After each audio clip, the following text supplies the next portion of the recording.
Diabetasol buat orang tua. Umur 30-an bisa kena juga loh. Malu? Malu itu kalau anak istri nggak kurus karena diabetes. Diabetasol, Vita Digest Pro-nya bantu jaga kadar gula darah. Ayo, lawan diabetes.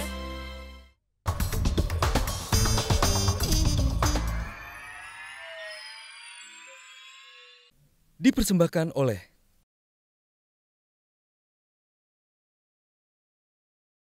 Bang Sira dulu. Bang Sira, hari ini sudah bertemu klien Anda, Pak Ahok?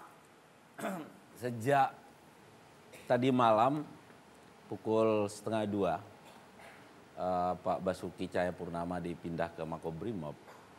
Memang situasi fisiknya memang cukup melelahkan ya. Sejak kemarin kami sidang jam 9 pagi, terus masuk ke dalam Cipinang, kemudian malamnya dipindah, proses administrasinya di Makobrimob juga cukup panjang, cukup melelahkan.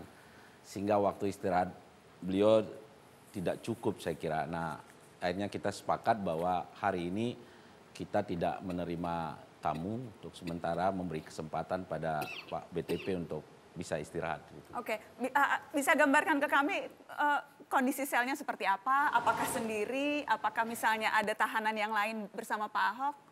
Saya kira informasi yang terakhir kami terima tadi sore dari keluarga ya, bahwa Pak Basuki sejak proses administrasinya selesai dilakukan, tentu sebagaimana lazimnya tahanan-tahanan lain juga tidak ada perlakuan yang istimewa. Tentu perlakuannya sama dengan tahanan lain, sehingga lebih banyak meluangkan waktu untuk mencoba untuk merenung, kemudian membuat catatan-catatan kecil dalam dirinya. Dan saya kira hari ini kami memang fokus pada rencana untuk melakukan upaya hukum banding terhadap putusan pengadilan kemarin tanggal 9 itu. Sehingga proses konsolidasi kami baru saja dimulai sore ini, terakhir kami harus jalan ke Metro TV. Oke. Jadi kondisi sel dan sebagainya itu belum ada informasi? Ya, saya kira belum ada informasi yang sangat signifikan ya, gitu. Tetapi kondisinya memang sejak kemarin cukup lelah, tetapi dalam ekspresi gesturnya saya bisa melihat bahwa Pak Basuki tentu dengan jiwa besar menerima proses hukum seperti ini, meskipun kami sedang dalam proses untuk sedang pendalaman terhadap putusan yang baru sore tadi kami terima. Salinan putusan baru sore tadi kami terima, sehingga kami itu lazim atau tidak, Bang? Saya kira lazim di dalam sistem peradilan kita, kecuali Mahkamah Konstitusi ya. Kalau Mahkamah Konstitusi itu begitu selesai diputus oleh Mahkamah, langsung ketika para pihak bisa menerima salinan putusan. Saya menanyakan itu dan ingin menegaskan, apakah memang tim kuasa hukum melihat proses yang terjadi sampai kemarin putusan itu semuanya wajar, normal, tidak ada kejanggalan apapun, hal itu memang yang lumrah terjadi? Saya kira ada 3 hal yang penting saya sampaikan di dalam kesempatan ini. Pertama, kita semua harus menghormati badan peradilan. Lalu yang kedua, kita juga memaklumi bagaimana sikap dan pandangan majelis hakim di dalam memutus perkara ini.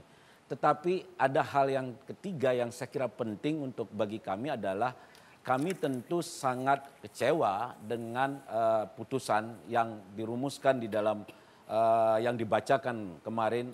Ada beberapa hal yang menjadi stressing point kami, tentu ini menjadi bagian dari materi yang nanti akan kami sampaikan. Salah satu misalnya contoh nih, saya berikan contoh bahwa apakah majelis hakim memiliki satu kewenangan setelah memutus perkara memerintahkan saudara terdakwa masuk di dalam tahanan.